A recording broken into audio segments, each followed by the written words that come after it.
नमस्कार, स्वागत है आप सभी का आपके अपने YouTube चैनल सेहतशाला पर। मैं हूं आपकी दोस्त और होस्ट डाइटिशियन वर्लीन कौर। और आज हम आप सभी के लिए लेकर आए हैं हाइपरटेंशन पे कुछ ऐसे क्वेश्चंस जो सभी लोग बहुत कंफ्यूज रहते हैं। हाइपरटेंशन क्या होता है, कि उसके रेंजेस क्या होने चाहिए, कैसे आप उसके मेजर्स एंड प्रिकॉशंस होते हैं। तो आज हम इस बारे में आपको एक्सप्लेन करेंगे। और आज हमारे साथ जुड़े हैं डॉक्टर राहुल शर्मा। तो welcome doctor Rahul Sharma.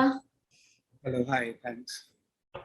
Yeah, Dr. Rahul, my first question will be कि like what is hypertension? क्या होता है hypertension? Like सभी लोग बहुत कंफ्यूज रहते हैं। हाई बीपी हो हाँ जी। गया, ठीक है, सबको high BP, that means BP की प्रॉब्लम आ गई, हाइपरटेंसिव हो गए।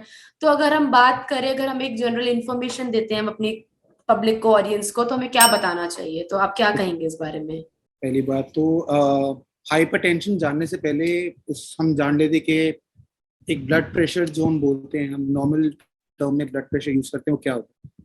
सो बेसिकली ब्लड प्रेशर होता है कि हमारे जो नसों में खून है वो किस तेजी से फ्लो कर रहा है उसके अंदर, और जो आर्टरीज के अगेंस्ट वो कितना फोर्स एक्सर्ट कर रहा है, उसको हम बोलते हैं blood pressure. Normally blood pressure रहता है वो होता है कुछ 120 टू 80 के बीच में। मतलब सिस्टोलिक और डायस्टोलिक दो तरह के होते हैं ब्लड। सिस्टोलिक हमारा होना चाहिए 120 से नीचे नीचे, और डायस्टोलिक हमारा ब्लड प्रेशर होना चाहिए 80 से नीचे नीचे। ओके। अब इन केसेस में कुछ क्या होता है कि ब्लड प्रेशर इंक्रीज होता है, जिसको हम बोलते हैं हाइपरटेंशन। हाइपरटेंशन मतलब होता है कि हमारा ब्लड प्रेशर जो है, एक सीधी भाषा में बताऊं तो वो अगर 130 और वो 90 से ऊपर जा रहा है तो उसको हम हाइपरटेंशन बोलेंगे। ओके, हाँ जी। ठीक है। तो जैसे कि आपने बहुत इजी और बहुत ही लेमन लैंग्वेज में बता दिया कि normal, systolic and diastolic blood pressure हाँ के जी। रेंजेस क्या होने चाहिए, कब हम कैटेगराइज कर सकते हैं। तो हाँ डॉक्टर, क्या हाइपरटेंशन में कुछ स्टेजेस भी होती हैं जिससे हम जी। कैटेगराइज कर सकते हैं? जी, हाइपरटेंशन की टोटल 5 चीजेज होती हैं। पहला जिसको हम बोलते हैं नॉर्मल ब्लड प्रेशर। ओके। तो नॉर्मल ब्लड प्रेशर होता है हमारा, जैसे मैंने आपको बताया है अभी, वो हमारा होता है 120 से नीचे नीचे होना चाहिए। 120, 80, 120, 80 से नीचे नीचे होना चाहिए हमारा। ओके। एक नॉर्मल ब्लड प्रेशर होता है। तो वो हमारी है स्टेज 1, जिसको हम बताते हैं नॉर्मल ब्लड प्रेशर। ठीक है। सेकेंड हम जिसको बोलते हैं वो होता है एलिवेटेड, जो मैंने जैसे आपको बताया हाइपरटेंशन। जी। तो एलिवेटेड हमारा जो होता है वो होता है कि हमारा जो सिस्टोलिक ब्लड प्रेशर है वो 120 से लेके 130 की रेंज में आ गया है, बट हमारा जो डायस्टोलिक ब्लड प्रेशर है वो 80 से नीचे नीचे। ये ठीक। हमारी है एलिवेटेड स्टेज। फिर हमारे हम बढ़ते तीसरे की तरफ, दैट इज हाइपरटेंशन स्टेज 1। अब स्टेज 1 जो होती है हाई ब्लड प्रेशर की, वो होती है अराउंड 130 टू 139। इसमें आपका रहता है सिस्टोलिक, और इसमें 89 या 80 टू 89 के बीच में रहता है आपका डायस्टोलिक। ओके। फिर हम आगे बढ़ते हैं, अगली होती है स्टेज 2। स्टेज 2 में 140 के आसपास पहुंच जाता है हमारा सिस्टोलिक, या उससे थोड़ा ऊपर। जहां तक मैं डायस्टोलिक की बात कर रहा हूं, वो 90 से थोड़ी सी ऊपर रहना शुरू हो जाता है। ये हमारी स्टेजेस ऑफ हाइपरटेंशन है। आखिरी और सबसे जो रिस्की स्टेज होती है, जो सबसे क्रिटिकल, जिसका हमें बहुत बहुत ध्यान रखना होता है, उसको हम बोलते हैं क्राइसिस। हाइपरटेंसिव स्टेज होती है वो एक क्राइसिस की स्टेज होती है, वो एक बहुत क्रिटिकल स्टेज होती है। ओके।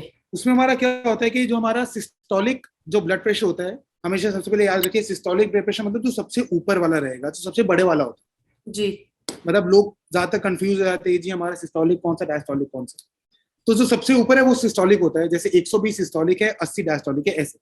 ओके। तो जैसे मैं बता रहा था आपको, सॉरी फॉर बीच में बताने के लिए, तो आखिरी जो मैं बता रहा था दैट इज क्राइसिस, जो सबसे क्रिटिकल सिचुएशन होती है। उस केस में हमारा जो सिस्टोलिक ब्लड प्रेशर होता है वो 180 के आसपास या उससे ऊपर भी चला जाता है, और डायस्टोलिक वो करीब करीब 120 या 120 से ऊपर चला जाता है। सो ये हमारे हाइपरटेंशन की स्टेजेस हैं, जिसमें नॉर्मल भी आ जाता है जी। और सबसे क्रिटिकल भी आ जाता ओके, जिसकी आपने है। हाँ जी। बताया सिस्टोलिक एंड डायस्टोलिक की रेंजेस जब हमारे अप हो जाती हैं, कि डायस्टोलिक हमारा 120 अबव चला जाता है या 180 से अब हमारा सिस्टोलिक जाता है, तो उसके बाद क्या हेल्थ इश्यूज हमें सर्वाइव हम कर सकते, क्या हेल्थ इश्यूज हमें हो सकते हैं उसमें? हाई ब्लड प्रेशर के इश्यूज ही इश्यूज हैं। जैसे हमारे ब्लड मतलब बॉडी में जी सबसे ज्यादा तो ब्लड ही फ्लो कर रहा है। जी अब वो ब्लड अगर सबसे तेज फ्लो करेगा तो वो इश्यूज क्रिएट करेगा। फर्स्ट ऑफ ऑल हमें डे टू डे एक्टिविटीज में ही पता लग जाएगा, ऐसे कोई इसके साइंस एंड सिम्टम्स नहीं होते हैं।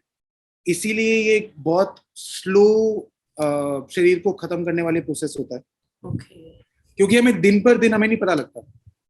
जैसे मैं बोलूंगा कि मेरे सिर में दर्द है, तो उसके हजारों कारण होते हैं। कोई ये नहीं सोचेगा मेरे को हाई बीपी भी हो सकता है। जी बिल्कुल, हम लोग यूजुअली कहते हैं सर में दर्द है तो मेडिसिन हम कुछ भी खा लेते हैं, पेन किलर, बट हाँ हम जी, बीपी की तरफ भागते ही नहीं है कि वो बीपी भी हो हम सकता बीपी है। की तरफ वही होता है, क्योंकि इसके ऊपर जानकारी भी इतनी कम है। वो तो एक अच्छी बात है, आपके थ्रू सबको जानकारी मिल रही है। नहीं तो इसकी जानकारी इतनी कम है कि लोग जो साइंस एंड सिम्टम्स होते हैं जो बहुत अर्ली भी हो जाते हैं उसको इग्नोर कर देते हैं। अच्छा। जैसे मैं आपको बता रहा हूँ कि क्या क्या इफेक्ट्स हैं हाइपरटेंशन के। तो फर्स्ट ऑफ ऑल तो जो सारी दुनिया जिससे डरती है, दैट इज हार्ट अटैक, जिसको हम अपनी लैंग्वेज में मायोकार्डियल इंफार्क्शन भी बोलते हैं। जी ज्यादा जैसे मैं बताया था कि बीपी अगर 180 से भी ऊपर चला गया है, जो जी हम क्रिटिकल स्टेज बताते हैं, उस कंडीशन में स्ट्रोक एक बहुत बड़ी चीज है जी जो हो सकती है। फिर हमारा विजन लॉस हो सकता है, लॉस ऑफ विजन हो सकता है हमारा।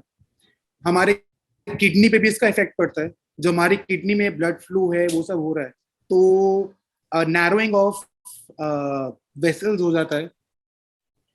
एंड बाकी मैं आपको बताऊं तो डे टू डे एक्टिविटीज में बहुत इश्यूज आते हैं। जैसे बैक ऑफ द हेड में बहुत तेज सिर दर्द रहेगा, हमारा हार्ट एन्यूरिज्म हो सकता है, हमें फटीगनेस रहेगी, थकान रहेगी, जी बहुत ज्यादा गुस्सा आ सकता है, ठीक है ना। मतलब होगा, इंसान चिड़चिड़ा सा रहेगा, उसको एनर्जी उसके अंदर बिल्कुल नहीं रहेगी। उसको रहेगा कि बस थोड़ा आराम कर लो, थोड़ा रेस्ट कर लो। सुबह उठेंगे तो सिर भारी भारी होगा, ठीक से फ्रेशली उठ नहीं पाएंगे वो। ओके हाँ जी। ओके। तो अभी इसके आपने में बताया कि हेल्थ इश्यूज ऐसे हमारे बॉडी के साथ, हाइपरटेंसिव के साथ हेल्थ इश्यूज ऐसे अकर होते हैं, तो उसको हम मैनेज कैसे कर सकते हैं? हाँ जी। अब जैसे एक सबसे बड़ा इशू, आई एम सॉरी मैंने मिस कर दिया है, वो ये भी है कि loss of memory oh, is also related to hypertension. Confusion is also related to hypertension. So जहां तक बात है इसकी मैनेजमेंट की, कि हम सब जान लिया कि है क्या हाइपरटेंशन, अब इसके बारे में जी करें क्या। सो इसके दो तरीके हैं इसको ठीक करने के। एक तो होता है दवाइयाँ। हम्म दवाइयाँ कभी भी, फर्स्ट ऑफ ऑल हमें ध्यान रखें, दवाई हमें कभी खुद से नहीं लेनी। हमें कभी भी खुद से अपने आप का डॉक्टर कभी नहीं बनना है, जी बिल्कुल। बिकॉज ये जो कंडीशन है ये हार्ट से रिलेटेड है। हम नॉर्मली क्या होता है कि सिर दर्द हो रहा है, कुछ हो रहा है, किसी भी आसपास केमिस्ट की दुकान पे जाके हम कोई भी एक दवाई ले लेते हैं। बट ये एक ऐसी कंडीशन है कि इसमें डॉक्टर के पास जाना जरूरी है। फिर उससे दवाइयाँ देंगे। एक तो ये तरीका हो गया दवाई से ठीक करना। जी पर कुछ केसेस में क्या होता है कि हाइपरटेंशन इतना ज्यादा नहीं होता। जैसे फॉर एग्जांपल एलिवेटेड है, मतलब वो हाइपरटेंशन की कैटेगरी में आ ही रहा है, अभी आया नहीं है। जी उस कंडीशन को रोकना सबसे ज्यादा जरूरी है, क्योंकि उसी कंडीशन को हम इग्नोर करते हैं। जैसे मैं एक बताना चाहूंगा कि एक कंडीशन होती है, जैसे हम जो अपनी रोजमर्रा की जिंदगी में भी हो जाता है कभी कभी, कोरोना के टाइम पे तो ज्यादा बढ़ गया है, बहुत। जिसको हम अपनी मेडिकल डिक्शन में बोलते हैं एक सिडेंट्री लाइफस्टाइल हो गई है। अब सिडेंट्री लाइफस्टाइल से मैं बोलना चाहूंगा कि ज्यादा मूवमेंट नहीं होती है, बॉडी में ज्यादा मूवमेंट नहीं करना, एक जगह पे बहुत देर से काम करते रहना, हम्म बॉडी में एक्सरसाइज नहीं करना, या तला हुआ खाना खाना, स्पाइसी खाना खाना, ज्यादा नमक वाला खाना खाना, इन चीजों से हाइपरटेंशन जो है बढ़ सकता है। तो बचाव के लिए सबसे पहले तो हमें एक नॉर्मल हेल्दी लाइफस्टाइल जीनी है। जी नमक अगर हमारे खाने में है तो हमें उससे कम करना है। मैं ये बिल्कुल नहीं बोल रहा हूँ उसको बिल्कुल बंद कर दो, जी या जो रॉक सॉल्ट आता है जिसको हम संध्या नमक भी बोलते हैं, हमें वो कंज्यूम करना चाहिए। दैट इज, मैं ये नहीं बोल रहा हूँ कि वो कंज्यूम करो तो उसको 1 चम्मच या 2 चम्मच डालो, जी जी उसको भी कम से कम ही उसको कंज्यूम करना है। एक जितना मॉडरेट कम हो सके अमाउंट उतना में। कम, मॉडरेट से भी कम। अगर हम हाइपरटेंशन की स्टेज में आ रहे हैं जी जी जी, अगर हाइपरटेंसिव की स्टेज पे है तो मॉडरेट से भी कम, और एल्स अगर आपको डाउट है तो आप मॉडरेट पे रहिए, ओवर मत हाँ जी, कीजिए। हाँ जी। जैसे अगर नॉर्मली घर में खाना बन रहा है तो उसके ऊपर से नमक छिड़कने की जो बहुत जी एक अलग आदत होती है, हमें उसको सबसे पहले रोकना है। और सबसे मॉडरेट, जैसा आपने बताया, मॉडरेट अमाउंट में हमें नमक कंज्यूम करना है। सुबह सुबह कम से कम नहीं तो 45 मिनट्स हमें एक अर्ली मॉर्निंग वॉक पे जाना चाहिए। उससे हमारी बॉडी एक्टिव रहती है, ऑक्सीजन की कॉन्सेंट्रेशन बढ़ती है बॉडी में, जी एक हेल्दी लाइफस्टाइल मेंटेन होता है। फिर ये ऑयली, स्पाइसी और स्टेल फूड, जी ये सब खाना हमें बिल्कुल अवॉइड करना चाहिए। जंक खाना बिल्कुल अवॉइड करना चाहिए। हमें अपने खाने में सैलेड, एक पोर्शन ऑफ सैलेड हमेशा इंक्लूड करनी चाहिए। One seasonal fruit per day it should be consumed. And एक स्ट्रेस फ्री लाइफ अगर हम जिएंगे, जी वो सबसे बड़ा एक क्योर है हाइपरटेंशन का और हाइपरटेंशन ना होने का। बिल्कुल, आजकल सभी लोग उसी के पीछे, मतलब कोई भी फॉलो नहीं कर रहा है एग्जैक्ट डाइट, सब भाग रहे हैं एक दूसरे अपनी लाइफ में, इतने बिजी हैं कि they are not having time for the healthy eating, not even posture सही नहीं है, रेस्ट नहीं है पूरा, हर time they are connected to the gadgets, हर टाइम फोनों में रहते हैं, लैपटॉप्स में रहते हैं। तो एक वो भी काफी बड़ा रीजन है कि लोग वो टेंशन के साथ, स्ट्रेस के साथ भी हाइपरटेंशन होने लग गया है। हाँ जी, तो वही सब कारण है कि हम स्क्रीन टाइम इंक्रीज हो गए हैं आजकल।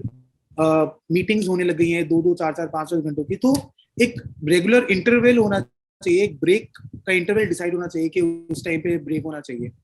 सबसे जरूरी, किसी भी कंडीशन, चाहे वो हाइपरटेंशन हो, चाहे वो कोई भी कंडीशन लगा लो, सबसे जरूरी है to stay hydrated. The main thing. पानी ज्यादा से ज्यादा पीना चाहिए। उससे हमारा हर चीज का इफेक्ट होगा, हमारे ब्लड में भी अच्छा रहेगा, हमारा यूरिन आउटपुट अच्छा होता है उससे। तो जितने भी टॉक्सिन्स हैं वो सब हमारी बॉडी से बाहर निकल जाते हैं। सो कम से कम नहीं तो अगर कोई मेल है तो उसको कम से कम तो 4 से 5 लीटर पानी तो कम से कम पीना चाहिए। कोई फीमेल अगर है तो 3 से 4 लीटर उनको पानी कम से कम उनको कंज्यूम करना चाहिए per day. And fluids should be, fluid intake हमें इंक्रीज करनी चाहिए हमारी बेसिकली। जी हाँ जी। Okay fine, thank you so much doctor Rahul कि आपने इतने इजीली हम लोगों को एक्सप्लेन कर दिया हाइपरटेंशन क्या है, कि सब अभी आपने एक मैसेज भी आपके थ्रू हमें मिला जिसकी सभी लोग जस्ट नियरेस्ट केमिस्ट पे जाएंगे, अरे सर में दर्द हो रहा है, बीपी मेरा हाँ जी। शूट कर, तो वो कुछ भी मेडिसिन देते हैं। हाँ या जी। फिर हम लोग खुद ही अगर हमें बीपी है तो हम खुद ही डॉक्टर बन के दूसरे को भी गाइड करते हैं, जी मैं तो ये वाली टैबलेट ले रहा हूँ तो आप भी ले लो। तो दिस हाँ इज द जी। Plus thing, I loved it कि हमें खुद का डॉक्टर नहीं बनना है, जो कि आजकल लोग गूगल स्टडी करके कुछ भी खाना स्टार्ट कर देते हैं। हाँ तो जी। बेसिकली इंपॉर्टेंट है कि हेल्दी लाइफस्टाइल मेंटेन रखें सो दैट वो बीमारियों से दूर रहें। थैंक यू जी। So much doctor and Rahul. हाँ जी, and sorry I miss the point के अगर किसी को लग रहा है उसको बीपी है, तो one thing which is very important is to monitor your BP. Yes उसको एक रेगुलर इंटरवल पे चेक करना बहुत जरूरी है। जैसे जी और कुछ में सुबह उठे हम तो सुबह उठ के बीपी कफ लगाया और चेक कर लिया, और एक छोटी सी डायरी बना ली, उसपे लिख लिया जी कि आज सुबह मैंने 8 बजे अगर बीपी लिया है, 8 अपना चेक किया है, तो 8 बजे मेरा बीपी इतना है। शाम को घर आए, ऑफिस से काम कुम कर लिया, शाम को एक बार अपना बीपी नोट कर लिया। तो जैसे हम उसको बोलते हैं सेल्फ एग्जामिनेशन। हाँ जी तो अगर किसी को बनना है तो सेल्फ डॉक्टर ना बन के अपने आप का सेल्फ एग्जामिन करे, जी जिससे वो सामने किसी डॉक्टर को एक्सप्लेन भी कर सके कि सर मेरे को इस टाइम पे नहीं होता, मुझे शाम को इंक्रीज होता है या मेरा सुबह सुबह इंक्रीज होता है। उससे डॉक्टर को भी ज्यादा आसान रहेगा टू गिव द मेडिकेशन, और पेशेंट को अपने बारे में पता हो। जी तो वो भी एक बहुत जरूरी चीज है अपनी लाइफस्टाइल में इंक्लूड करने के लिए। जी बिल्कुल, आशा करते हैं हमारे द्वारा दी गई जानकारी आप सभी के लिए फायदेमंद रही होगी।